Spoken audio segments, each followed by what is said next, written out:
ഇന്നേ ഒരു ഇടിച്ചക്ക എടുത്തു. ഇതൊക്കെ മഴ പിടിച്ചു കഴിഞ്ഞാൽ വെറുതെ നശിച്ചു പോകത്തേ ഉള്ളൂ.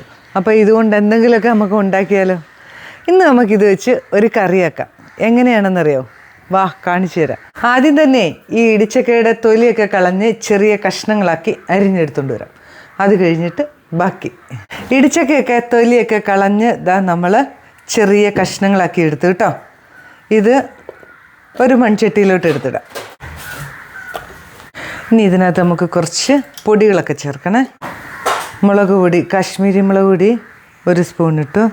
കുറച്ച് പെരിഞ്ജീരകപ്പൊടി, 1 സ്പൂൺ മല്ലിപ്പൊടി, 1/4 സ്പൂൺ മഞ്ഞൾപ്പൊടി, ഒരു ചെറിയ തക്കാളി, 2-3 പച്ചമുളക്,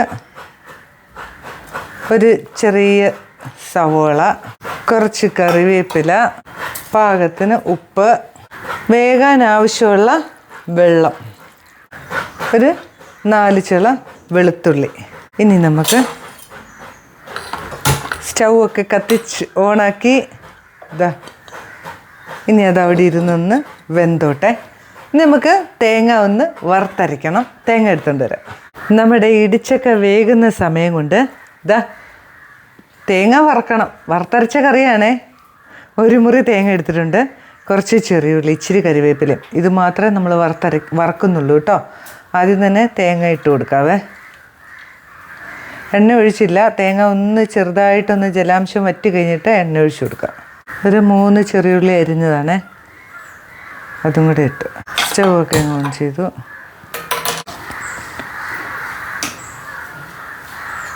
തേങ്ങയുടെ ജലാംശമൊക്കെ ഒന്ന് വാടി വന്നപ്പോൾ എണ്ണ ഇച്ചിരി ഒഴിച്ചു കൊടുത്ത് 2 കറിവേപ്പിലയും കൂടെ ഇട്ട്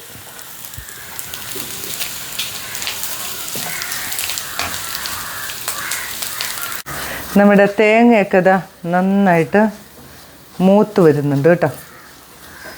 പതിയെ സ്റ്റൗ ഒക്കെ ഓഫ് ചെയ്യാം. ഈ ചട്ടിയിലിരുന്ന് ഒന്ന് മൂത്താൽ മതി. ഇതിനകത്തൊരു ലേശം മഞ്ഞൾപ്പൊടി,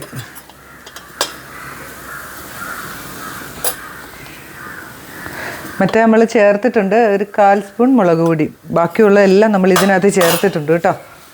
അപ്പോൾ ഈ തേങ്ങയ്ക്കൊരു കളർ വയ്ക്കാൻ വേണ്ടിയിട്ടാണ് കുറച്ച് മഞ്ഞൾപ്പൊടി ചേർത്തത്. ഇനി ഇത് നന്നായിട്ട് തണുക്കട്ടെ. അതിന് ശേഷം അരച്ചെടുത്തുകൊണ്ട് വരാം. നമ്മുടെ ഇടിച്ചക്കയൊക്കെ ഇപ്പോൾ ഇവിടെ വെന്ത് റെഡി ആയിട്ടുണ്ട്. ഇനിയും നമ്മുടെ അരപ്പും ഇവിടെ റെഡി ആയിട്ടുണ്ട്. ഇനി നമുക്ക് ഇതിലേക്കൊന്ന് ചേർത്ത് കൊടുക്കാവേ.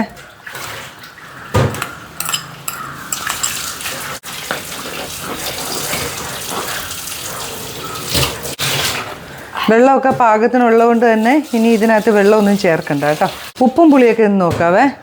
ഒരു നുള്ളുപ്പും കൂടെ വേണം. ഇച്ചിരി ഉപ്പും കൂടെ ചേർക്കുക. 2 കറിവേപ്പിലയും വറ്റൽമുളകും മാത്രം ഇട്ടിട്ട് കുറച്ച് എണ്ണ ഒഴിക്കാവേ. ഇച്ചിരി കടുക് ഇട്ടു, 2 വറ്റൽമുളക്, കുറച്ച് കറിവേപ്പില.